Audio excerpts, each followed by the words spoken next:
એના પછીની ચોથી ગાથા છે, એમાં એટલે સદગુરુ પ્રત્યે મને વિશ્વાસ કે પરમ આદર ભાવ કેમ ન પ્રગટ્યો, એનું કારણ શું તે બતાવે છે. જોગ નથી સત્સંગનો, નથી સત સેવા જોગ, કેવળ અર્પણતા નથી, નથી આશ્રય અનુયોગ. કેમ કે મને સત્સંગનો જોગ નથી. સત્સંગ વગર આપનું સ્વરૂપ હું કેવી રીતે જાણું? અને આ સંસાર દુઃખરૂપ છે, અને જ્ઞાની પુરુષના વચન પ્રમાણે ચાલું તો જન્મ મરણ છૂટે, એ બધું સત્સંગ વડે હું જાણી શકું.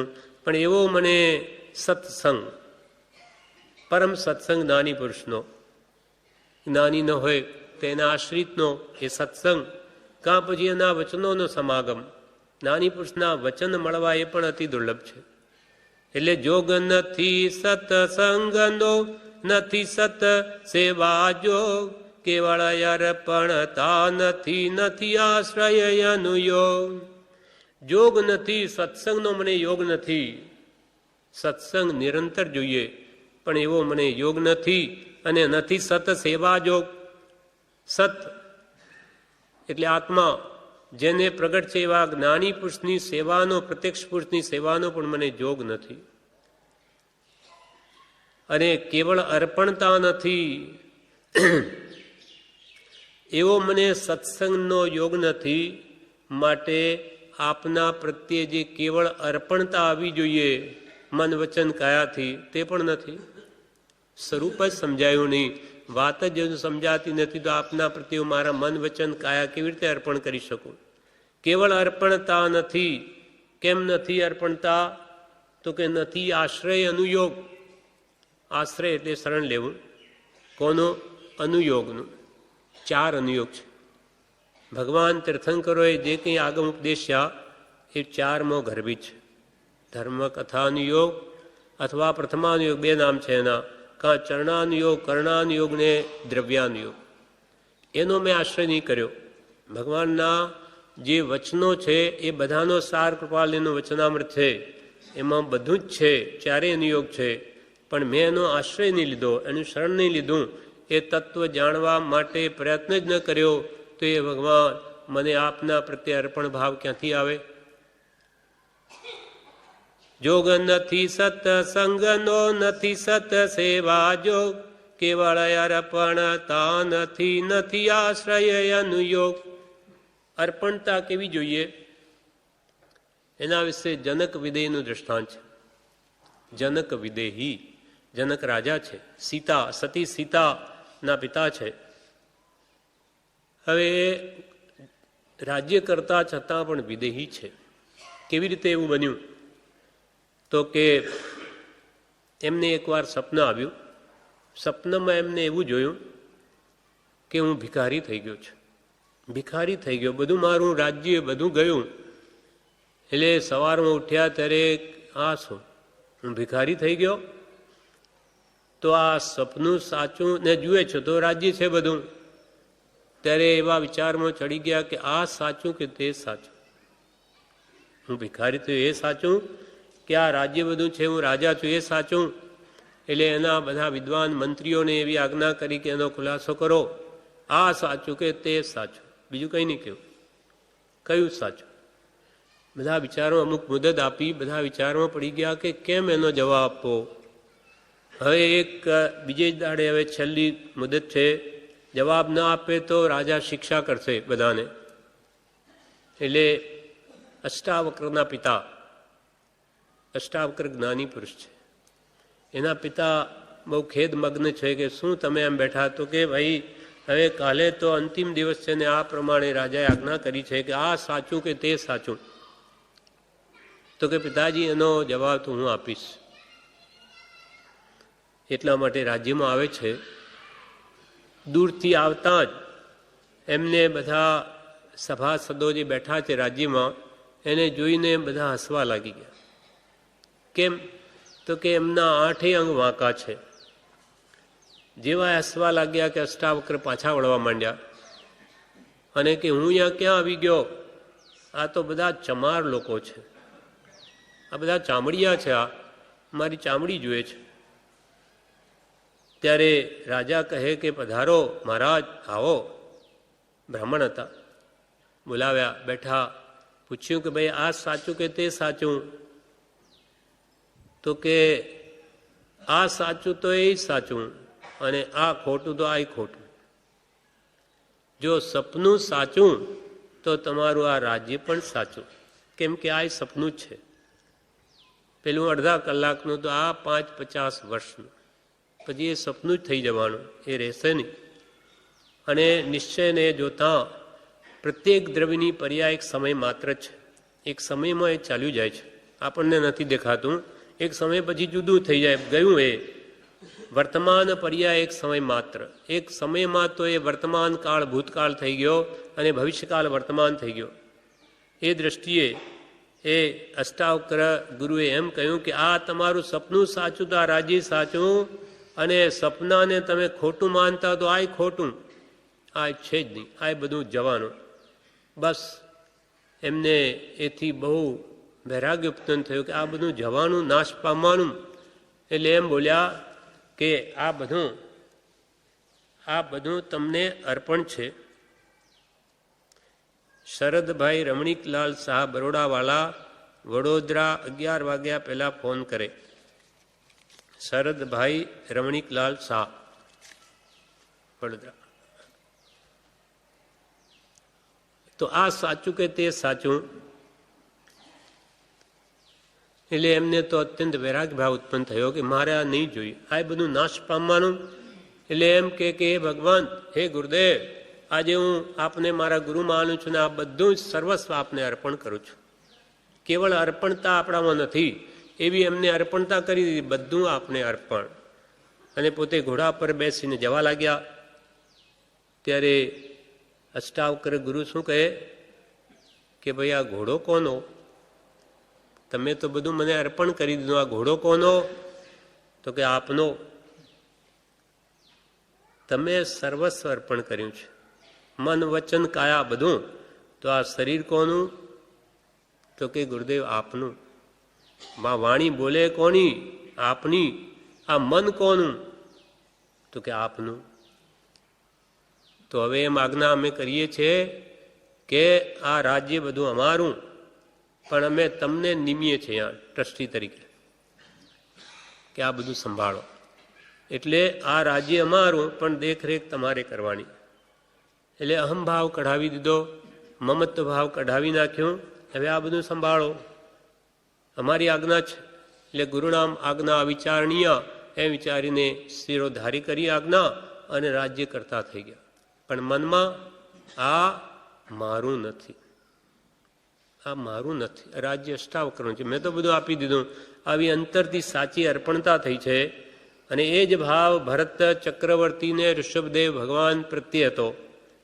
ઋષભદેવ ભગવાન દીક્ષા લીધી ત્યારે ભરત કે હું પણ દીક્ષા લઈશ, મારે આ નહીં જોઈએ. ત્યારે ભગવાન કહે કે આ યુગલિયા હમણાં જ પાંસરા થયા છે, લડી મળશે નહીં તો, અને તારે એવો ઉદય છે, ભોગાવલી કર્મ છે. ભગવાન જાણે છે કે એને ઘરમાં કેવળ જ્ઞાન થશે. એટલે એમને આજ્ઞા થઈ. તો ભગવાન ભરત મહારાજા પણ એમ જાણે છે કે રાજ્ય તો ભગવાન ઋષભદેવનું છે, મને તો એમને સોંપ્યું છે એટલે કરું છું. એવું જ શ્રીરામના ભાઈ ભરતને પણ એવું જ થયેલું. કઈએ રાજ્ય લઈ લીધું, રામને મોકલાવી દીધા જંગલમાં. ભરતને આવ્યો ત્યારે મોસાળથી કે આ તારા માટે આ રાજ્ય લીધું. અરે કે મહા ભૂલ કરી, આવું મારા મોટાભાઈનું રાજ્ય હું નહીં જ લઉં. રામને બહુ કહે છે કે આવો, નથી આવતા. તો એ એમના પગરખાં એની પાવડી લઈને આવીને મૂકી દે છે. આ રાજ્ય તો શ્રી રામનું છે, મારું નથી. એમ મમત્વ ભાવ કાઢે તો એ સાચી અર્પણતા કહેવાય. એટલે કેવળ અર્પણતા નથી, એવી પ્રભુ મારામાં અર્પણતા નથી. કેમ કે નથી આશ્રય અનુયોગ. મેં 4 પ્રકારના જે અનુયોગ છે, પ્રથમાનુયોગ ધર્મ કથાનુયોગ કે ચરણાનુયોગ ચારિત્ર સંબંધની વાતો, કર્ણાનુયોગ કર્મ સંબંધીની વાતો, દ્રવ્યાનુયોગ આત્મા સંબંધી મૂળ દ્રવ્યની વાતો, એ મેં વિચારી જ નથી. તો મને કેવી રીતે આપના પ્રત્યે અર્પણ ભાવ આવે? અને જોગ નથી સત્સંગન. એના વિશે કૃપાલદેવ બહુ જ કહે છે. સત્સંગ વિશે બહુ જ ઢગલા પત્રોમાં આ ભાવ ઉપદેશ્યો છે. કંઈક આપણે સેમ્પલ તરીકે જોઈએ તો એમાં કૃપાલદેવ ખાસ સત્સંગના પાઠમાં મોક્ષમાળામાં કહે છે કે સત્સંગ એ તો સર્વ સુખનું મૂળ છે. સત્સંગ મળ્યો કે તેના પ્રભાવ વડે વાંછિત સિદ્ધિ થઈ જ પડી છે. સાચો સત્સંગ જો મળી આવે તો એનાથી આ લોક કે પરલોક બંનેની સિદ્ધિ થાય. આ લોક પણ સુખમાં જાય, સાચું માર્ગદર્શન આપણને જ્ઞાનીનું મળવાથી, અને ભવો ભવ સુધરે. સત્સંગ મળ્યો કે તેના પ્રભાવ વડે વાંછિત સિદ્ધિ થઈ જ પડી છે. ગમે તેવા પવિત્ર થવાને માટે સત્સંગ એ શ્રેષ્ઠ સાધન છે. સત્સંગ ગતિ ગંગા જલે જે સ્નાન કરે જે ભવ્ય, તેને તીર્થ તપાદીનું રહે નહીં કર્તવ્ય. તીર્થ તપ વગેરે શા માટે કરવા? કે સત્સંગ થાય. તીર્થોમાં જઈએ સત્સંગ માટે, જ્યાં સત્સંગ જ મળતો હોય. અહીંયા તો રોજ 10 કલાકનો આ ભક્તિ સત્સંગ છે, તો એ તો મહાન તીર્થ છે. આવું વિશ્વમાં નથી, જીવતું જાગતું તીર્થ છે.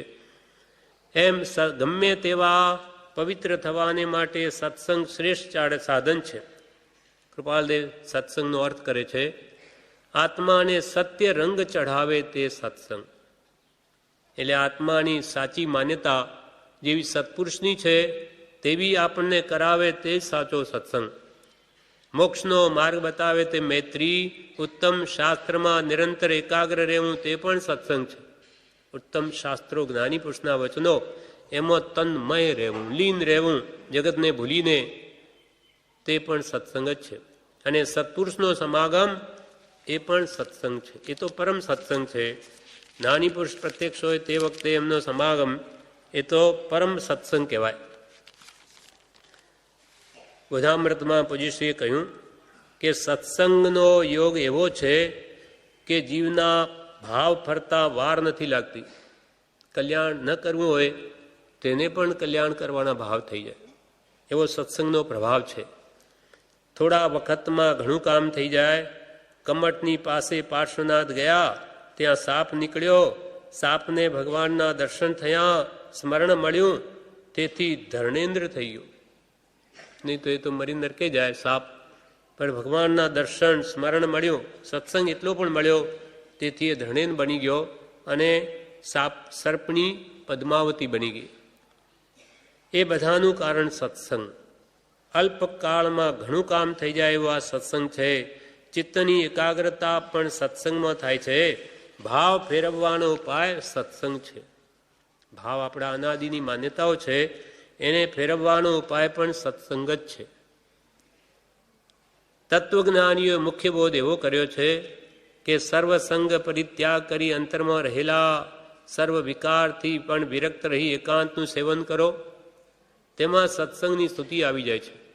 વિકાર ભાવો બધા મૂકી દી અંતરમાં રહેલા તે, અને સર્વસંગનો ત્યાગ કરી એકાંતનું સેવન કરવું, તેમાં સત્સંગની સ્તુતિ આવી જાય છે. તે પણ સત્સંગ છે. પણ એવું એકાંત તો ધ્યાનમાં રહેવું કે યોગાભ્યાસમાં રહેવું એ છે. પરંતુ સમસ્વભાવીનો સમાગમ, જેમાંથી એક જ પ્રકારની વર્તનાનો પ્રવાહ નીકળે છે, તે ભાવે કરીને એક જ રૂપ હોવાથી ઘણા માણસો છતાં અને પરસ્પરનો સહવાસ છતાં તે એકાંત રૂપ છે. અને તેવી એકાંત માત્ર સંત સમાગમમાં રહી છે. કૃપાલદેવ કે સમસ્વભાવી, આપણે બધા અહીંયા હજારો ભેગા થયા, પણ આપણા બધાની એક જ ભાવના છે. વિષય મંડળ મળે ત્યાં તો દરેકની જુદી જુદી ઈચ્છા હોય, પણ અહીંયા તો બધાને એક આત્મકલ્યાણ કરવું છે. માટે 1000ની 5000 હોય તો પણ એને એકાંત કહ્યું છે કૃપાલદેવ. કેમ કે બધાની ઈચ્છા એક જ છે. નિસ્વાર્થપણે બધા આરાધના જ કરે છે. પરંતુ સમસ્વભાવીનો સમાગમ, જેમાંથી એક જ પ્રકારની વર્તનાનો પ્રવાહ નીકળે છે, તે ભાવે એક જ રૂપ હોવાથી ઘણા માણસો હોવા છતાં, પરસ્પરનો સહવાસ છતાં, બધા સાથે રહીએ છતાં એકાંત રૂપ જ છે. અને તેવી એકાંત ખરેખર સંત સમાગમમાં રહી છે. અહીંયા સત્પુરુષની આજ્ઞા પ્રમાણે આપણે હજારો ભેગા થઈને પણ એક આત્માર્થના લક્ષ્ય જ્યાં રહીએ છીએ, ત્યારથી એ પણ એકાંત જ છે. સત્સંગથી જે સુખ આનંદ મળે છે તે અતિ સ્તુતિ પાત્ર છે.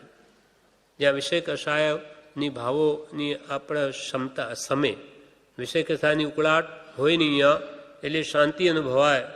જ્યાં શાસ્ત્રોના સુંદર પ્રશ્નો થાય, જ્યાં ઉત્તમ જ્ઞાન ધ્યાનની સુખતા થાય, જ્યાં સત્પુરુષના ચરિત્ર પર વિચાર બંધાય, જ્યાં તત્વ જ્ઞાનના તરંગની લહેરીઓ છૂટે, જ્યાં સરળ સ્વભાવથી સિદ્ધાંત વિચાર ચર્ચાય, જ્યાં મોક્ષજન્ય કથન પર પુષ્કળ વિવેચન થાય, એવો સત્સંગ તે મહાદુર્લભ છે. સત્સંગ પણ બધાને નથી મળતો, અને આપણને મળે એટલે આપણને એવી ભાવના થાય કે બધા જ આવું કરે તો કેવું સારું, બધાનું કલ્યાણ થાય. પ્રભુ શ્રીએ દ્રષ્ટાંત આપ્યું સમજાવવામાં કે કંદોઈની છોકરી દુકાન પર બેઠી ખાજાની ભૂખરી ખાય, ત્યાં થઈને કેટલાય ટોળા દુકાળમાં મજૂરીએ જાય, મજૂરી કરવા. ત્યારે દીકરીએ બાપને પૂછ્યું કે આ બાપા ક્યાં જાય બધા? તો કે તો દુકાળ પડ્યો ને બધા મહેનત મજૂરી કરવા જાય પેટ ભરવા. તો કે આ ખાજાની ભૂખરી ન ખાય આ બધા? તો કે એ તો તારા બાપની દુકાન છે ને એટલે તને મળે, કે બધાને ન મળે. એમ આપણા પુણ્યના પ્રબળ ઉદય થયા ત્યારે આ સત્સંગ આપણને મળ્યો. આપણે ભાવના કરીએ કે આખું વિશ્વ એ જ કરતું હોય તો કેટલી શાંતિ અનુભવે, બધાનું કલ્યાણ થાય. પણ પુણ્ય જોઈએ, ખાજાની ભૂખરી બધાને ન મળે. એમ અહીંયા કહે છે કે સત્સંગ તો મહાદુર્લભ છે. ચોથા આરામમાં પણ દુર્લભ હતો. કંઈક જ્ઞાની આવી રીતે એક ઠેકાણે બેસી ન રહે, બધા ફરતા જ હોય. એ તો પ્રભુને પગમાં વાહ આવ્યો, આ બનવા કાળ હશે તેવા આવા ભયંકર કલયુગમાં આવું સ્થાન બની ગયું, નહીં તો આ અસંભવ જેવું છે. પણ સત્સંગ કરવાની કોશિશ હંમેશા ભાવ રાખવો, પણ કુસંગ તો કદી ન જ કરવો. એમ એના માટે ગાથા બ્રહ્મચારી લખી છે કે ભલે અગ્નિમાં બળીને મરી જવું સારું, ઝેર પીવું સારું આ કુસંગથી, પણ કુસંગ ન કરવો. દરિયામાં ડૂબીને મરવું સારું કે સિંહના સંગે એકલા વનમાં વસવું સારું, કે પણ કદી સેવવો કુસંગ ના. કેમ કે સંકટ આ બધા છે તો એક જ ભાવ મારે, પણ કુસંગ એટલે મિથ્યાત્વ વધારે આપણું. કુગુરનો સંગ એ પછી ભવો ભવ રજડાવે. બળવું ભલો યજ્ઞ વિશે કે ઝેર પી મરવું ભલું, કે ડૂબવું દરિયે ભલું, વા સિંહ સંગે એકલું. વસવું વને તે તો ભલું, પણ સેવવો કુસંગના. સંકટ નડે સૌ એક ભવ, મિથ્યાત્વ નડતું ભવ ઘણા. મિથ્યાત્વ ભવો ભવ નડે. જયસિંહભાઈ શેઠનું દ્રષ્ટાંત પ્રસિદ્ધ છે. આપણા આદ્ય પ્રમુખ આશ્રમના અમદાવાદના શેઠ હતા. કૃપાળદેવ એમના ઘરે ગયેલા મોક્ષમાળા છપાવવા. તે વખતે એમને સાથે સમાગમ થયો. જયસિંહભાઈ શેઠને ઘણો જ ભાવ ઉત્પન્ન થયો કે આ તો જાણે મહાવીરનું હૃદયમાં જાણ્યું એવી વાત કરે. એટલે એમના ગુરુણી હતા સ્થાનકવાસીને, એમને જઈને કહ્યું કે અમારા ઘરમાં તો એક એવા પુરુષ આવ્યા જાણે ભગવાન મહાવીરનું હૃદય જાણેલું હોય એવું વાત કરે. એટલે એમને થયું કે આ તો એ પુરુષ પ્રત્યે આકર્ષિત થયા શેઠ. એટલે એમાં પથ્થરો નાખ્યો કે ગમે તેવા છે પણ વેશ તો નહીં ને. વેશ વગર પૂજ્યપણું ક્યાંથી? વેશ વગર પૂજ્યપણું ક્યાંથી? એટલે આપણે કપડાં પહેરીને બેસી જવાનું મુનિના, એટલે બધા પૂજે. પછી અંદરમાં ભલે ને મહાકામી, રાગી, દ્વેષી, ક્રોધી, માયા કપટી હોય, પણ કલ્યાણ કેવી રીતે થાય? પોતાનું ન થાય ને બીજાનું ન થાય. પણ અનાદિથી આ જીવને બાહ્ય વેશનો ઉની ઓળખાણ છે.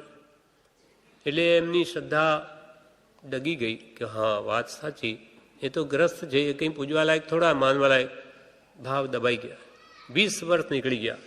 પછી પ્રભુશ્રી મળે છે ત્યારે વારંવાર કહેતા જયસિંહભાઈ શેઠ કે મને પેલી ગુરાણીએ મારી નાખ્યો, નહીં તો ભગવાન તો મારે ઘરે પધારેલા, મેં એમને જમાડેલા, મને ભાવ પણ એવો ઉપજેલો, પણ એને મારી શ્રદ્ધાને તોડી નાખી. માટે કોઈ દિવસ પણ કુસંગ કરશો માં, આ કુગરોનો સંગ કરશો નહીં તો તમારો, મને તો વળી કે આ પ્રભુશ્રી મળી ગયા, ભાવ સુધરી ગયો, અને તમારા ભાવ બગડી જશે. આમ સત્સંગ કરવો, પણ કુસંગથી તો હંમેશા દૂર રહેવું. જોગ નથી સત્સંગનો. બડી કૃપાલદેવ 999 પત્રમાં કહે છે, અમ જેવા સત્સંગને નિરંતર ભજે છે તો તે તમને કેમ અભજ્ય હોય? અમારા જેવા પણ નિરંતર સત્સંગને ઈચ્છે છે તો એ તમને કેમ અભજ્ય હોય? તમારે તો ભજવાનો જ હોય. વળી કૃપાલદેવ કે અચિંત્ય જેનું મહાત્મ્ય છે એવું સત્સંગરૂપી કલ્પવૃક્ષ પ્રાપ્ત થયે જીવ દરિદ્ર રહે એમ બને તો આ જગતને વિશે તે 11મું આશ્ચર્ય છે. આવું સત્સંગરૂપી કલ્પવૃક્ષ જેને પ્રાપ્ત થયું હોય, કલ્પવૃક્ષ શું કરે? મન વાંછિત આપે. દેવલોકમાં આ કલ્પવૃક્ષો હોય છે. આપણી જેમ કંઈ બધું બનાવી નથી કરવું પડતું. આપોઆપ માગે કે એ કલ્પવૃક્ષોને ફળ આપે છે વસ્તુઓ. તેમ કે સત્સંગરૂપી કલ્પવૃક્ષથી બધું ફળે એવું કલ્પવૃક્ષરૂપી સત્સંગ પ્રાપ્ત થયે પણ જીવ દરિદ્ર રહે, ભિખારી રહે. તો આ તો કે 11મું આશ્ચર્ય. 10 અછેરા તો ભગવાનના મહાવીરના સમયમાં થયા, જે ભાગ્યે જ આવો ભયંકર કલિયુગ છે. માટે કે આમાં ભગવાન તીર્થંકરના ગર્ભનું હરણ થયું. એ દેવાનંદાના કુક્ષીમાંથી 30 લાખ ક્ષત્રિયાણીના કુક્ષીમાં મૂકવા પડ્યા. બાકુ આવું હોય નહીં. એ બ્રાહ્મણ કુલમાં ઉત્પન્ન ન થાય, ક્ષત્રિય કુલમાં જ જન્મે તીર્થંકરો. પણ એવું બન્યું છે આ કાળમાં. આ અછેરું કહેવાય. અથવા મલ્લીનાથ ભગવાન સ્ત્રી તીર્થંકર બન્યા.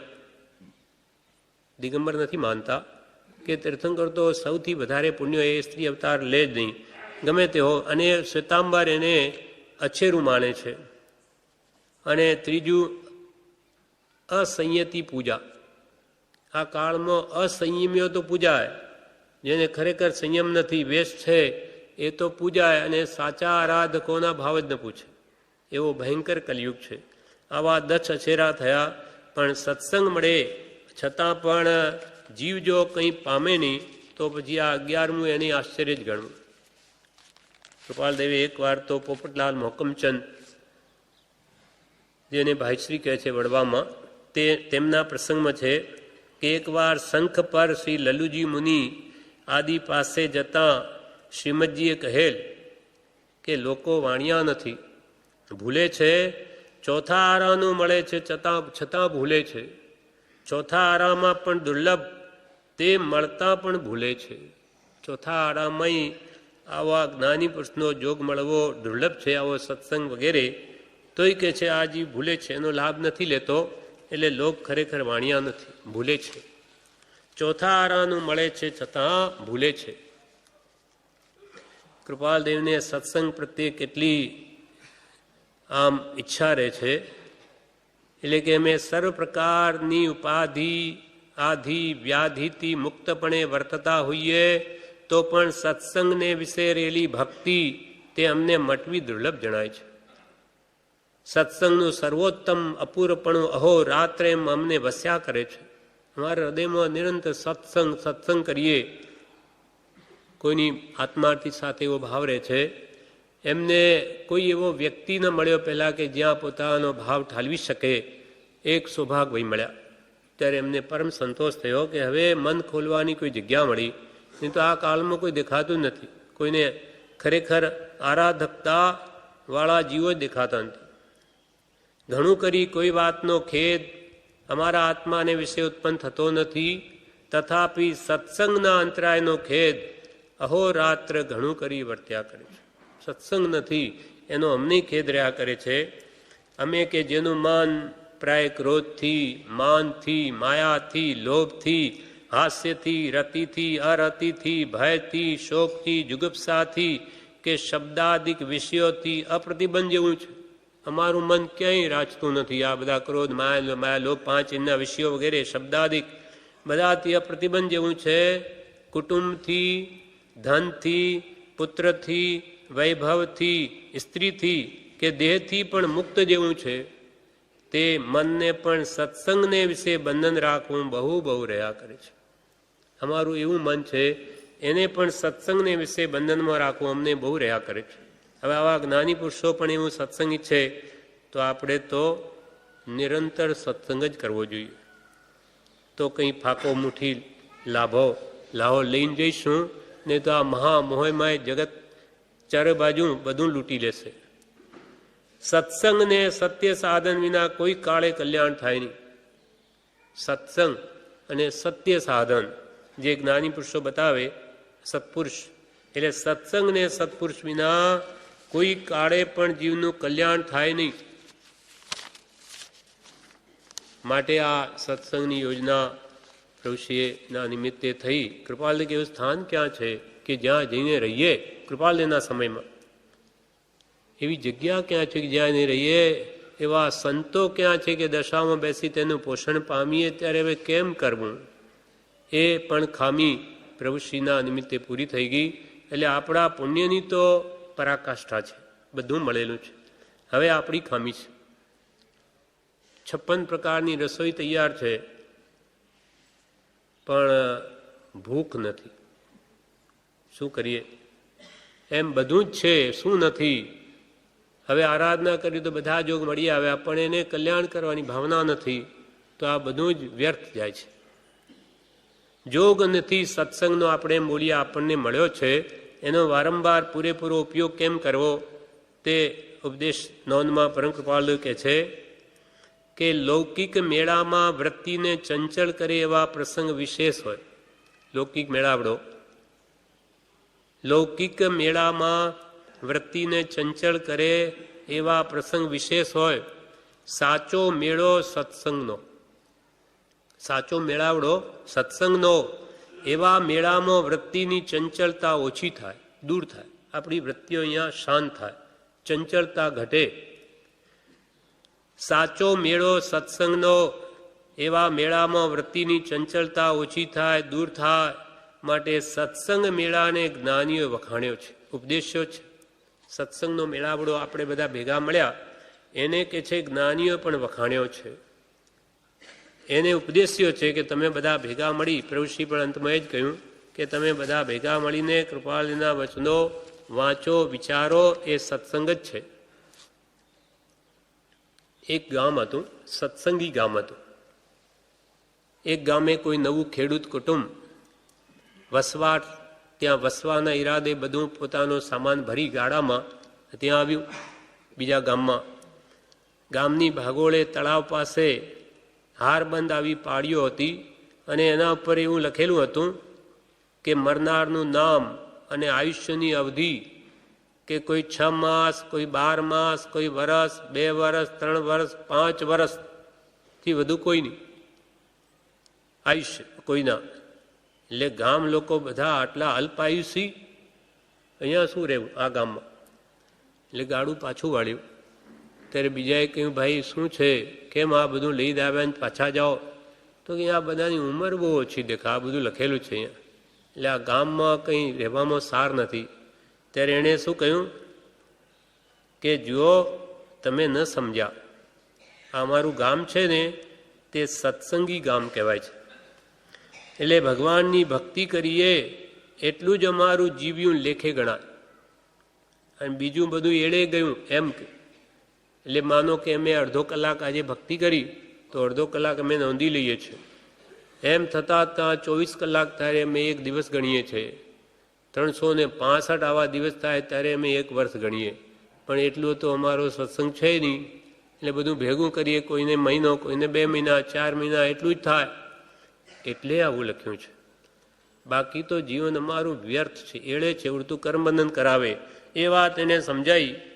એટલે કે અમે રોજ રોજ પ્રભુનું નામ કીર્તન જે કરીએ તેની જ અમે ઘડી નોંધી લઈએ, અને મરે ત્યારે એટલું જ જીવ્યો, એટલું જ અમારું જીવતા, એમ અમે લખીએ છીએ. એટલા માટે આ લખેલું છે. એના હૃદયમાં વાત બેસી ગઈ. એટલે આ તો સત્સંગી ગામ છે, આપણે તો અહીંયા જરૂર રહેવા જેવું છે. એમ જેટલું આપણી ભક્તિ ભજન થયા તેટલું જ આપણું જીવન, બધું બાકી બધું વ્યર્થ છે. કૃપાલદેવ કહે છે પત્રાંગ 399માં, મુમુક્ષુ જન સત્સંગમાં હોય તો નિરંતર ઉલ્લાસિત પરિણામો રહી આત્મસાધન અલ્પકાળમાં કરી શકે છે. એ વાત વાર્તા યથાર્થ છે. મુમુક્ષુ જો સત્સંગમાં હોય તો નિરંતર ઉલ્લાસિત પરિણામમાં રહી અને આત્મસાધન તે અલ્પકાળમાં કરી શકે છે. માટે 249માં પત્રમાં કહે છે, માટે મોટા પુરુષોએ અને તેને લઈને અમે, કૃપાલ કે મોટા પુરુષોએ અને તેને લઈને અમે એવો દ્રઢ નિશ્ચય કર્યો છે કે જીવને સત્સંગ એ જ મોક્ષનું પરમ સાધન છે. કલ્યાણ કરવું હોય તો પરમ એટલે ઉત્કૃષ્ટ. જીવને સત્સંગ એ જ મોક્ષનું પરમ સાધન છે. પોતાની સન્માર્ગને વિશે યોગ્યતા જેવી છે તેવી યોગ્યતા ધરાવનારા પુરુષોનો સંગ તેને સત્સંગ કહે છે. આપણે બધા એક સરખા ભાવવાળા યોગ્યતાવાળા જીવો તેનો સત્સંગ કહેવાય. અને મોટા પુરુષના સંગમાં નિવાસ છે તેને અમે પરમ સત્સંગ કહીએ છીએ. નાની પુરુષનો સમાગમ હોય તો પરમ સત્સંગ કહેવાય. કારણ એના જેવું સત્સંગ જેવું કોઈ હિતસ્વી સાધન આ જગતમાં અમે જોયું નથી અને સાંભળ્યું પણ નથી. કૃપાલદેવે એક સત્સંગ જેવું આત્માને કલ્યાણકારક કોઈ સાધન અમે જગતમાં બીજું જોયું નથી અને સાંભળ્યું પણ નથી. સત્સંગ છે તે કામ બાળવાનો બળવાન ઉપાય છે. અસંગ એવું આત્મ સ્વરૂપ અથવા સત્સંગનું મહાત્મ્ય સર્વજ્ઞાની પુરુષોએ અતિશય કહ્યું છે તે યથાર્થ છે. એમાં વિચારવાનને કોઈ રીતે વિકલ્પ થવાયું નથી. નાની પુરુષોએ જે સત્સંગનું મહાત્મ્ય કહ્યું તે કૃપાલ યથાર્થ છે, એમાં કોઈ શંકાને સ્થાન નથી. શંકરભાઈ અજુભાઈ ભગત કાવીઠાના હતા. એ કહે છે કે વ્રજભાઈ ગંગાદાસ જણાવે છે કે પ્રથમ મને એટલો બધો ક્રોધ કસાય વર્તતો હતો કે સહજ સહજની બાબતોમાં આક્રોશ આવી જતો અને ક્રોધાતુર થઈ દરેકની સાથે હું તકરાર કરતો, જેથી તે સમયમાં લોકોમાં મારી એવી છાપ પડી ગઈ હતી કે આ માણસને છંછેડવા જેવો નથી. થોડું છંછેડીએ તો હમણાં એનો પિત્તો ખસી જશે, એટલે કોઈ મારી સાથે વધારે વાત નહીં કરે, એવી મારી સ્થિતિ હતી. જેથી સઘળા લોકો મારાથી દૂર રહેતા હતા. ત્યાર પછી સાહેબજીના સમાગમમાં આવ્યા પછી તે કશાયો સહેજે પ્રભુ કૃપાએ નાશ પામ્યા. કૃપાલના સમાગમમાં આવવાથી મારી સાવ પ્રકૃતિ જ બદલાઈ ગઈ, સાવ વિપરીત થઈ ગયો. અને તદુપરાંત સહેજે એવો સરળ ભાવ વર્તે છે કે કોઈ મારું ગમે એટલું વાંકું બોલતો હોય તો પણ તેનો મને ખેદ થતો નથી. હવે મારે ગમે તેવું મારું વાંકું બોલે તો મને કંઈ એની અસર થતી નથી. અને સઘળા સાથે નાના બાળકની માફક લઘુત્વ ભાવે વર્તન થયું છે. અને ત્યાર પછીથી સઘળા લોકોમાં મારી છાપ સારી પડી છે કે વ્રજભાઈ તો તદ્દન બદલાઈ જ ગયા એમ લોકોમાં ગવાય છે. પ્રથમ કોઈ પણ મારી સંગત પણ કરતું નહોતું, તે હાલમાં સઘળા લોકો મારા પર ઘણી ચાહના રાખે છે. આ સઘળો પરોપકાર શ્રીમદ રાજચંદ્ર દેવ સદગુરુ ભગવાનનો છે.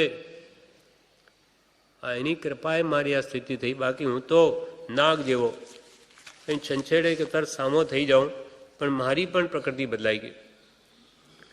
એટલે પત્રાંક 132માં કૃપાલદેવ કહે કે ક્ષણવારનો પણ સત્પુરુષનો સમાગમ તે સંસારરૂપ સમુદ્ર તરવાને નૌકારૂપ થાય છે.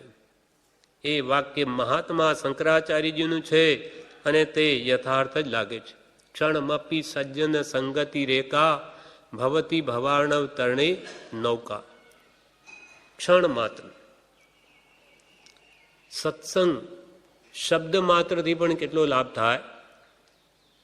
તો કે નારદજી ગયા વૈકુંઠમાં ત્યાં પૂછે સત્સંગનો અર્થ શું? તો કે કાચીડો ત્યાં જન્મ્યો તેને જઈને પૂછો.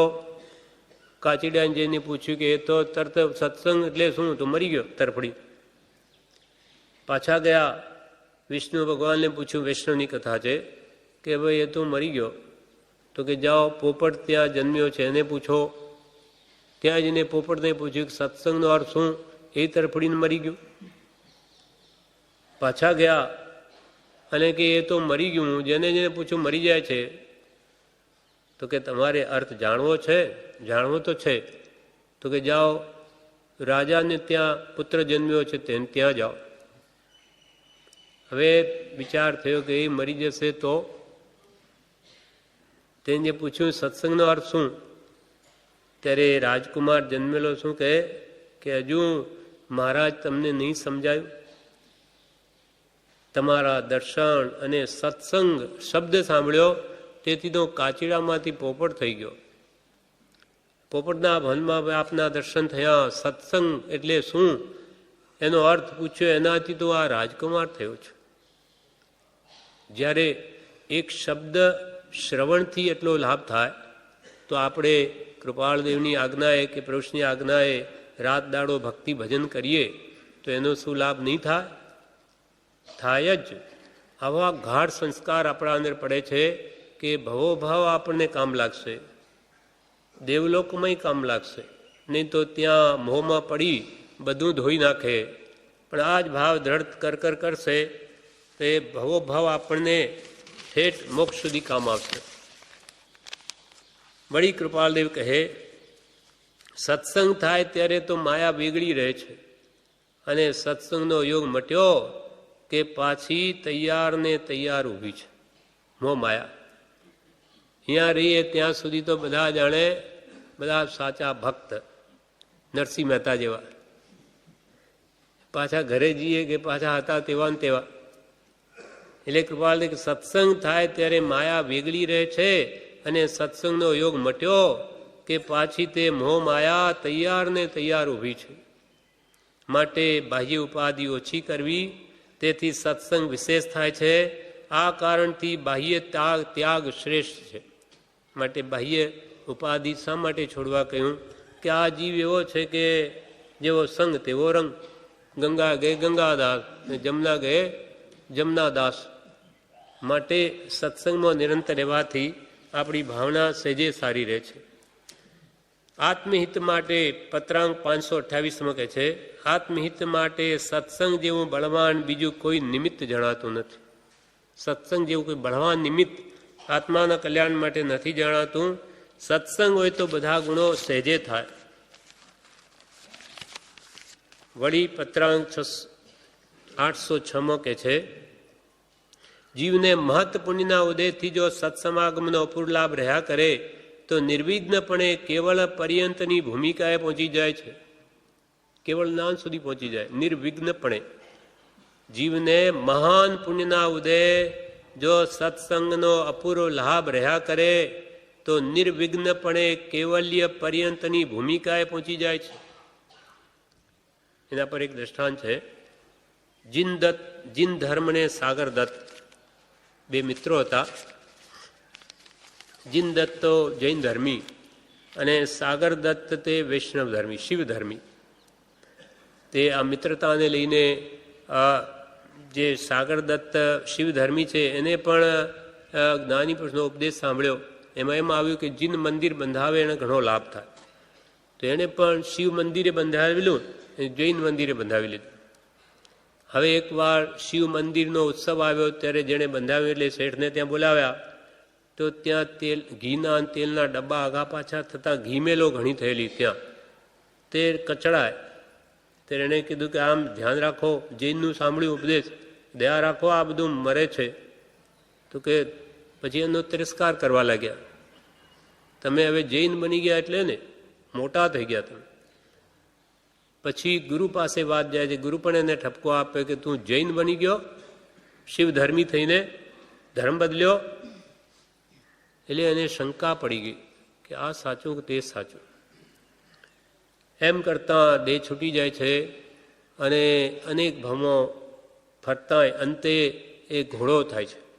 ભરૂચમાં રાજાનો પટ્ટ હસ્તી થાય છે.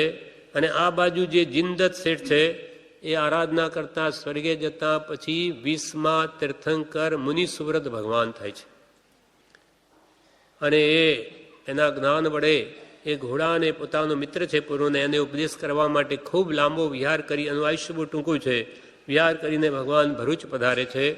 અને તે ઘોડાને ઉપદેશ આપી એનો પૂરો ભાવ કહે છે કે જીન મંદિર બંધાવવાથી કેટલો લાભ થાય. એટલે પછી એને જાતિ શ્રવણ જ્ઞાન થઈ જાય છે. એ બધું જાણે છે કે આ ભગવાન થઈ ગયા અને હું કેવો એમની આજ્ઞા પૂર્ણ માની તો આજે હું ઘોડો થયો છું. ત્યાં પછી ઉપદેશથી ખૂબ ભાવ આવે છે. જાતિ જ્ઞાન આવતી ભગવાનને 3 પ્રદક્ષિણા કરે છે. તે રાજાએ પૂછે છે એણે એમ કેમ કર્યું? એમનો પટ હસ્તી અપસ્ત ઘોડો છે, પટ અશ્વ છે. એટલે કે એ પૂર્વ ભાવમાં મિત્ર તો આ બધી કથા કહી ત્યારે અત્યંત ભક્તિ જન્મી એને અનશન લઈ લીધો ઘોડાએ.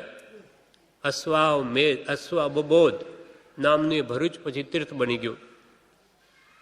એમ એને સત્સંગનો જોગ મળેલો, મિત્રનો પણ, તો કાળે કરીને પણ એનો ઉદ્ધાર થઈ ગયો. જૂનું દેરાસર એ સમડી, હા જૂનું જે દેરાસર છે તે એ ટાઈમનું છે. અને એક સમડી બિહારની પણ જુદી કથા, એ પણ હા એની પણ જુદી કથા એ બી. એટલે જગતને બતાવવા જે નથી કરતો તેને સત્સંગ ફળવાન થાય છે. સત્સંગને સત્પુરુષ વિના તો ત્રણેય કાળમાં કલ્યાણ થાય જ નહીં. વળી નગીનદાસ ધરમચંદ કૃપાલદેવને મળેલા. એકવાર કૃપાલદેવને મળ્યા ત્યારે કૃપાલદેવ એક દિવસે એક ભાઈને પરમ કૃપાલ દેવદેવે જણાવ્યું કે જ્ઞાની પુરુષની સેવા કરનારા ઘણા મળશે ભવિષ્યમાં, પણ તેવી સેવા કરાવનારા પુરુષો નહીં મળે. જ્ઞાની પુરુષની સેવા કરનારા તો ઘણા મળશે, પણ જ્ઞાની પુરુષ જ ન મળે. એવો કાળ આવશે. કૃપાલે 500 ગાઉ ફરશો તો એ જ્ઞાની નહીં મળે, અને અમારી હાજરીમાં પ્રમાદ કરો છો તો શું દશા થશે તમારી, એમ પ્રભુશ્રીને અને મોતીભાઈને પણ આ વાત કરેલી. વળી વચનામૃતમાં કૃપાલદેવ કહે છે પત્રાંક 121માં કે ધર્મકથા લખવા વિશે જણાવ્યું તો તે ધાર્મિક કથા મુખ્ય કરીને તો સત્સંગને વિશે જ રહી છે. દુષમ કાળપણે વર્તતા આ કાળને વિશે સત્સંગનું મહાત્મ્ય પણ જીવના ખ્યાલમાં આવતું નથી. કલ્યાણના માર્ગના સાધન કયા હોય તે ઘણી ઘણી ક્રિયાદિ કરનાર એવા જીવને પણ ખબર હોય એમ જણાતું નથી. ખૂબ ખૂબ ક્રિયાઓ કરે ધર્મના નામે, પણ સત્સંગ સત જેથી આત્મા પ્રગટ થાય એનું મહાત્મ્ય જીવને લાગતું નથી. આત્માર્થનું લક્ષ્ય જ નથી થતો. એવો કાળ વર્તે છે. એટલે 609માં કૃપાલદેવ કેટલું બધું કહે છે કે સત્સંગના યુગે સહજ સ્વરૂપભૂત એવું અસંગપણું જીવને ઉત્પન્ન થાય. સત્સંગથી જીવ અસંગ થાય. અવશ્ય માટે આ જીવે અવશ્ય આ જીવે પ્રથમ સર્વ સાધનને ગૌણ જાણી નિર્વાણનો મુખ્ય હેતુ એવો સત્સંગ જ સર્વાર્પણપણે ઉપાસો યોગી છે કે જેથી સર્વ સાધન સુલભ થાય છે. આ અમારો આત્મ સાક્ષાત્કાર છે. અમે બી સત્સંગ સત્પુરુષના સમાગમ કે એના વચનોથી જ આ દશાને પામ્યા છે. માટે તમે પણ સત્સંગ કરો. સત્સંગને અર્થે દેહ ત્યાગ કરવાનો યોગ થતો હોય તો તે સ્વીકારવો, પણ તેથી કોઈ પદાર્થને વિશે વિશેષ ભક્તિ સ્નેહ થવા દેવો યોગ્ય નથી. આ તો સત્સંગનું ધામ છે. અહીંયા દેહ ત્યાગ થવાનો હોય તો સ્વીકારવો, પણ એથી વિશેષ પદાર્થને વિશે ભક્તિ સ્નેહ થવા દેવો યોગ્ય નથી. પણ બધાને એવી યોગ્યતા અનુકૂળતા નથી હોતી. તો જ્યાં આપણે રહેતા હોઈએ ત્યાં પણ સત્સંગના આવા નિમિત્તો ગોઠવવા જોઈએ. બધા મોક્ષો ભેગા મળીને સવાર સાંજ કે અઠવાડિયે 1-2 વાર પણ સત્સંગ અવશ્ય કરવો, અને રોજ સત્પુરુષના વચનો તો વાંચવા જ, નહીં તો આત્માની ભાવના સુકાઈ જાય છે. જેમ રોજે શરીરને પોષણ કેમ આપીએ ખાવાનું, એકવાર ભોજન કરીએ તો 2% મરી ન જઈએ, પણ 3 વાર જોઈએ. તો પછી આત્માને ખોરાક કંઈ નહીં, એ સુકાઈ જશે સાવ. એટલે એને પણ કે તમે સવાર સાંજ દિવસે કામ હોય તો સવાર સાંજ પણ એને કંઈક ખોરાક આપો, કંઈ વાંચો, વિચારો, તો કે આત્મભાવના જાગૃત રહેશે. સત્સંગને અર્થે દેહ ત્યાગ કરવાનો યોગ થતો હોય તો પણ તે સ્વીકારવો, પણ તેથી કોઈ પદાર્થને વિશે વિશેષ ભક્તિ સ્નેહ થવા દેવો યોગ્ય નથી. અને અંતમાં કૃપાલદેવ કહે સત્સંગના પરોક્ષપણામાં તો એક પોતાનું આત્મબળ જ સાધન છે. જ્યાં આપણે સત્સંગનો યોગ નથી ત્યાં તો માત્ર પોતાનું આત્મબળ એ જ સાધન છે. જો તે આત્મબળ સત્સંગથી પ્રાપ્ત થયેલા એવા બોધને અનુસરે નહીં અને બોધને અનુસરે નહીં, તેને આચરે નહીં, આચરવામાં થતા પ્રમાદને છોડે નહીં, તો કોઈ દિવસે પણ જીવનું કલ્યાણ થાય. અહીંયાથી આપણે જે આ સત્પુરુષના વચનોનો ભાવ સમજ્યા હોઈએ તો ત્યાં જઈને પણ આપણે આપણું આત્મબળ ત્યાં સત્સંગનો તો એકમાત્ર આત્મબળ જ છે. અને એ સત્સંગથી પ્રાપ્ત થયેલા બોધને અનુસરે નહીં, તે પ્રમાણે વર્તે નહીં, આચરે નહીં, આચરવામાં પ્રમાદ થતા પ્રમાદને છોડે નહીં, તો કૃપાળ કે કોઈ દિવસે કલ્યાણ નહીં થાય. હવે પ્રભુ શ્રી કહે છે, બધી વાતોનો ને દુઃખનો ઉપાય એક સત્સમાગમ છે. માટે બહુ ડાપણ અને પંચાત મૂકી દઈ હજારો રૂપિયા મળતા હોય તો પણ તેને ઝેર જાણી એ વાત છોડી દઈને સમાગમમાં રહેવું, બીજો ઉપાય નથી. સમાગમથી શાંતિ થશે અને જે લાભ થશે તે તો કહી શકાય નહીં. માટે બીજું કંઈ નહીં કરતા ઝટ સમાગમમાં આવવું. કોઈ બીજી વાતે કાંઈ પણ સાર નથી, માત્ર અગ્નિની ઝાડમાં બળવા જેવું છે અને મોહનીય કર્મ મૂંઝવે છે. તો તેનો ઉપાય એક સત્સમાગમ છે, તેમાં આવવું. એ બધી વાતો અને દુઃખનો ઉપાય એક જ છે, લાખ દુઃખો કી એક દવા, તે છે સત્સંગ, સત્સમાગમ. માટે કે ડાપણને પંચાત મૂકી દઈ, આ જગતની પંચાત ડાપણ એ કે હવે મૂકો. એના માટે કૃપાલદેવી બાળકોને સમજાવ્યા. કાવીઠામાં શંકરભાઈ ભગત કે અમે બધા બાળકો એકવાર પાછળ દોડી જઈએ. કૃપાલદેવ મુક્ષો સાથે રોજ બહાર જતા હોય તો એક દિવસ અમને બહાર બેસાડ્યા અને બીજા મુક્ષોને તો બધાને રવાના કર્યા. પછી અમને કહ્યું કે બકરી અને પાડો એ બે પાણી પીવા જાય તો એમાં કયો કોણ પાણી પીને આવે? ત્યારે કે અમને ખબર નથી. બાળકોએ કહ્યું તો કે બકરી કિનારા પર રહી પાણી પીને આવે, જ્યારે પાડો તળાવની અંદર જાય એ પાણીને બધું ઢોળી નાખે, એટલે એ પાણી ન તો પોતાને કામ આવે ને ન બીજાને કામ આવે. આ કથા કહીને શું કહ્યું કે એ વાત કે તો પછી કે ખ્યાલમાં રાખજો. તે શંકરભાઈ કે તે તો ત્યારે તો ભાવ નહોતો સમજાતો કે શું એનું ખ્યાલમાં રાખવું. હવે સમજાય છે કે બકરી જેવા થવું. આપણે સત્પુરુષના વચનનો સાર લેવો, એ પાણી પીધા બરાબર, પણ એને ડોળી નહીં નાખવું, ડાપણ નહીં કૂટવું, તો એ પોતાની લાભ ન થાય ને બીજાની એ નુકસાન કરે. માટે બહુ ડાપણ ને પંચાત મૂકી દઈ હજારો રૂપિયા મળતા હોય તેને પર ઝેર જાણી. એ તો આખી જિંદગી ઉપાધિ કરીએ જ છે, નહીં તો કે આટલી કમાણી ઓછી થઈ જશે, આ ત્યાં જઈશું, એ નહીં જોવાનું. પુણ્ય હશે તો બધું મળી જશે પછી, અને પુણ્ય નહીં હશે, આવા પુણ્ય સાધન તો આ છે, એ નહીં હશે તો એવી માર લાગશે તમારું 12 મહિના નીકળી જશે. એટલે પુણ્યના સાધનો પૈસા માટે નહીં પણ આત્મકલ્યાણ માટે કરવા. તો આ ઘાસ જેવો તો આ બધું મળવાનું જ છે. જેમ ઘઉં માટે ખેતી કરે એને ઘાસ તો મળે જ, કેમ કે જ્યાં સુધી ડુંડા ના આવે ત્યાં સુધી કાપે નહીં, તો ઉપર ઘઉં છેલ્લા આવે, એના ડુંડા, પછી ઘાસ તો બધું મળે. તેમ જે આત્માના લક્ષ્ય મોક્ષ માટે પુરુષાર્થ કરે એને આ સંસારિક સાધનો ઘાસ જેવા મળે જ. પણ જે ઘાસ માટે જ ખેતી કરે તો એને ઘઉં ન મળે. ઘાસ મોટું થઈ ગયું કાપી નાખે, ઘઉં ગયા. તેમ ધર્મ કરવાથી આપણે પુણ્ય બંધાશે, અહીંયા બધું સારા પૈસા મળશે, આ દેવલોક મળશે, આગલા ભમમાં કુટુંબ સુખી થશે. આવી જો ભાવના રહી ગઈ તો એ ઘાસ જેવું થયું, એ બધું ફોક ગયું, એને મોક્ષ ન મળે, એને 4 ગતિ ભ્રમણ જ રહે. એટલે હજારો રૂપિયા મળતા હોય પણ તેને ઝેર જાણી એ વાત છોડી દઈને સમાગમમાં રહેવું, કેમ કે બીજો ઉપાય નથી. સત્સંગથી શાંતિ થશે અને જે લાભ થશે તે તો કહી શકાય નહીં. ત્યાં તો પ્રભુ રોજે કરોડોની કમાણી, 1 લાખ 2 લાખ હોય તો પૃષ્ઠે દેખાય, પણ આત્માના જે ભાવ છે એ કેટલું પુણ્ય બાંધે. પુણ્યા શાવકની એક સામાયિક કેટલું પુણ્ય બાંધે? તો સૈનિક રાજા નહીં ખરીદી શક્યા કે જે પુણ્ય બાંધે ને જે દેવલોકનું, એ દેવલોકના હીરા રત્ન માણિક મોતીનો જે પલંગ હોય એનો પાયો તું નહીં ખરીદી શકે. આખી રાજ્ય રિદ્ધિ તારું આપી દે તો એ દેવલોકના પલંગનો એક પાયો તારાથી નહીં ખરીદાય. એટલું તો એક સામાયિકનું એનું પુણ્ય બાંધે છે. તો આ બધું નકામું હશે. એકવાર પ્રભુશ્રીને કોઈએ પૂછ્યું કે પ્રભુ આ બધું જીવોનું કલ્યાણ થશે? તો કે ગોશાળા જેવાનું થઈ ગયું તો આ જીવાએ 100 દોષ કર્યો છે.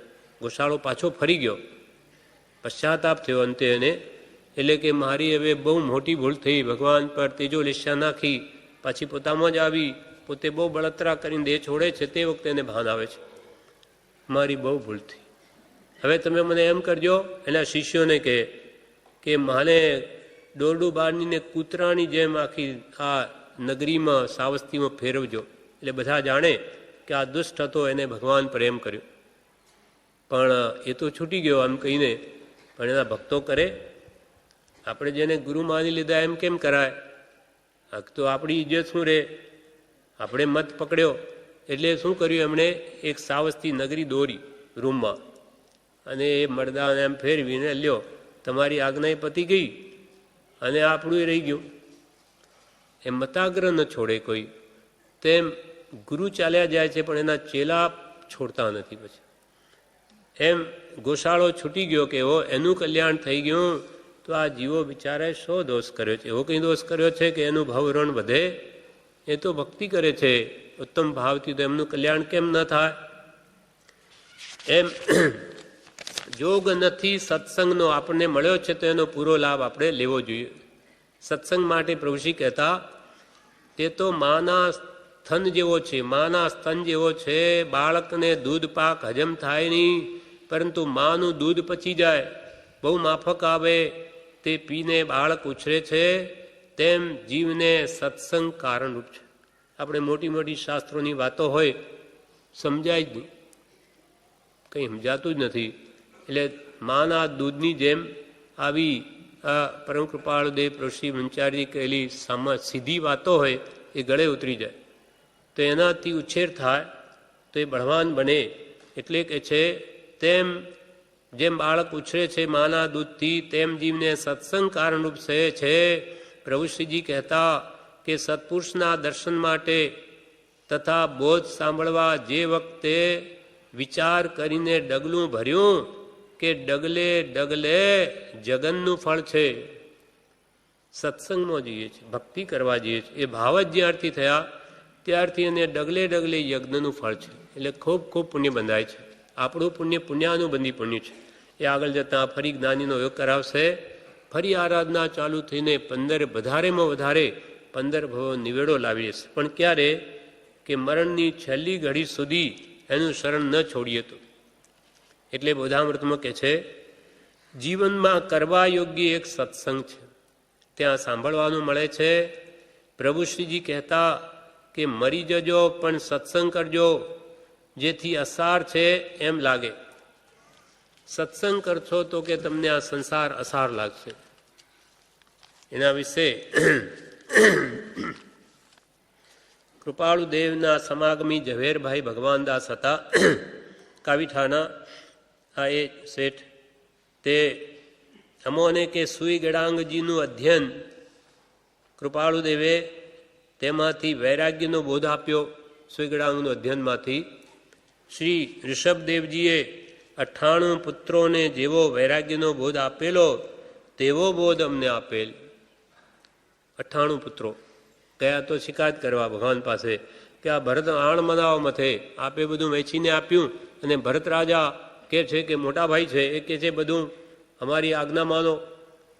તો આપ જેવા છો ને એ આજ્ઞા મનાવે, આપે એમને વેચી દીધું, અમે એમ કેમ એના આશ્રિત થઈએ?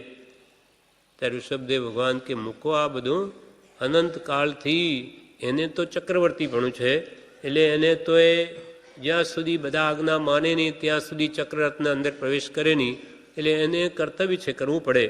પણ ભગવાન તો એવો ઉપદેશ દીધો કે આ બધી લપ મૂકો, છોડો સંસાર, આમાં કંઈ સાર નથી.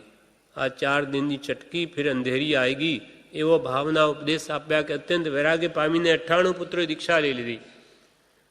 એટલે કે છે અમોને પણ એવો વૈરાગ્યનો બોધ કૃપાલ દેવે આપ્યો, તેથી અમો સર્વેની આંખમાં આંસુની ધાર વહી હતી. આંસુની ધારા અમને પણ થયો. એવો ઉપદેશ કૃપાલ દેવે આપ્યો કે અમને થયું કે ઓહો, આવો સત્સંગ, આવો સંસાર, આવું દુઃખમય. એમ સત્સંગથી જ બધા વાણા સુલભ થાય છે. ફરી બધા મતમાં કહ્યું, સત્સંગ ન હોય ત્યારે બીજા સમાગમ કરતાં પુસ્તકનો સમાગમ કરવો. માનો આપણે બધે બહાર રહેવું પડે, ઉદયાદિન બધાને કંઈ અહીંયા રહેવાનું જોગ ન બને. પ્રભુ કે મહાપુણ્ય હોય ત્યારે આ દરવાજામાં પગ મુકાય, તો તો એ રહેવાવાળાનું પુણ્ય પણ જોઈએ એ પ્રમાણે.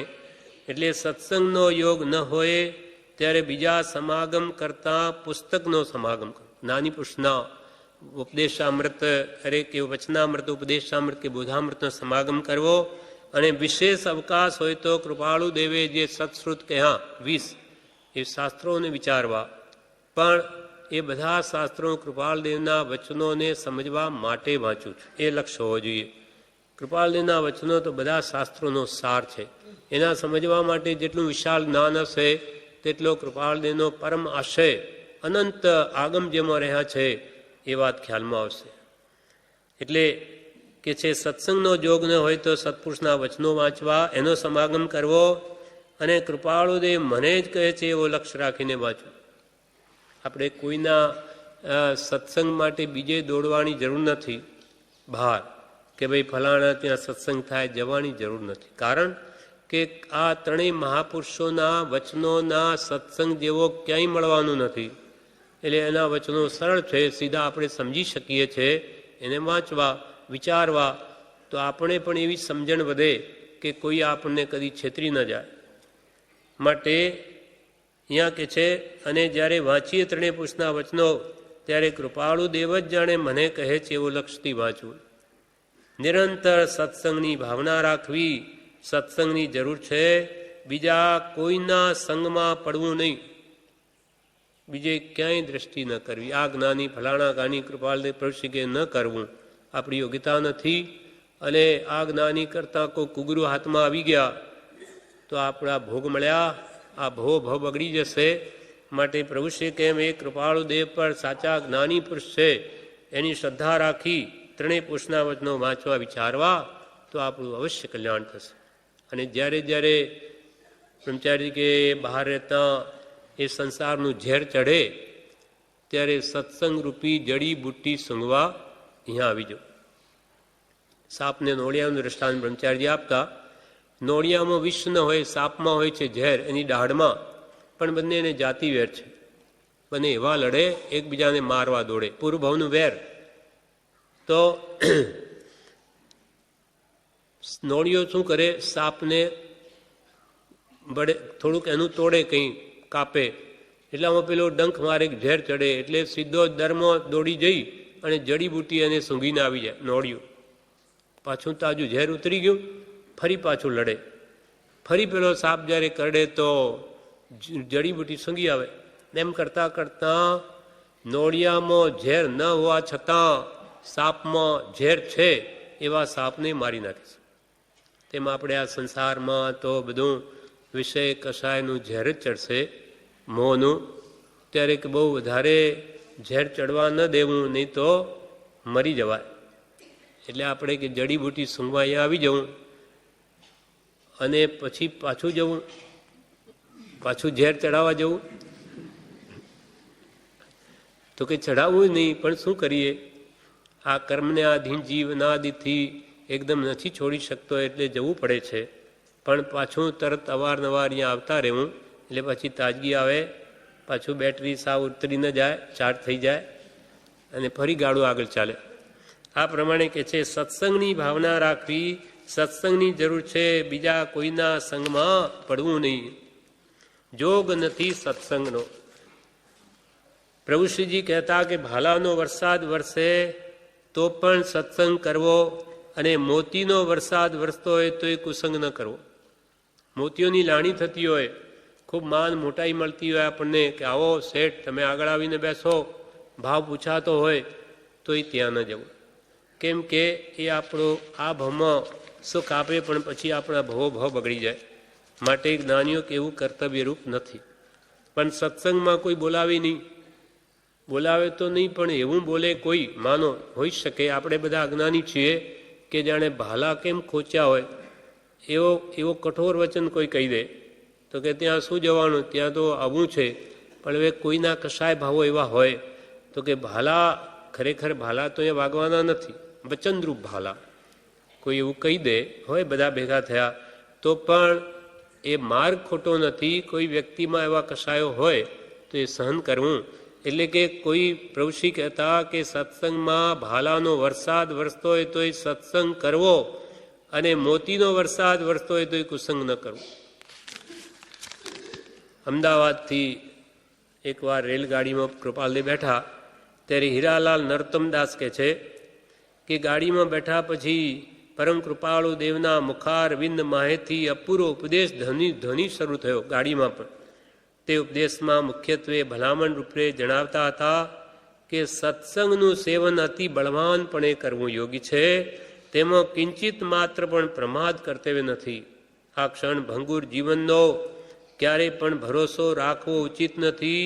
આ વિકરાળ કાળ પોતાનું મોઢું ફાડીને તત્પર રહેલ છે, લીધો કે લેશે એમ થઈ રહ્યું છે. તેવા સમયે સત્સંગનું સેવન અતિ બળવાનપણે કરવું ઉચિત છે.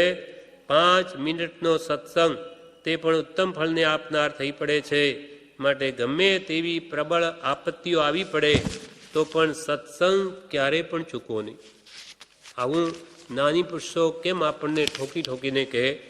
કેમ કે એ સિવાય આપણું કલ્યાણ નથી, આપણા ભલા માટે કહે છે, એમને એનાથી કોઈ લાભ નથી. પણ આપણી અનંતી દયા એમના પ્રત્યે હોવાથી એમ આપણને કહે છે કે તમે સત્સંગ જ કરો, યથાશક્તિ થઈ શકે એ કરો. એટલે જોગ નથી સત્સંગનો, નથી સત સેવા જોગ, અને કેવળ અર્પણતા નથી. આપના પ્રત્યે મને કેવળ અર્પણ ભાવ હજુ સુધી આવ્યો નથી. કેમ? તો કે નથી આશ્રય અનુયોગ.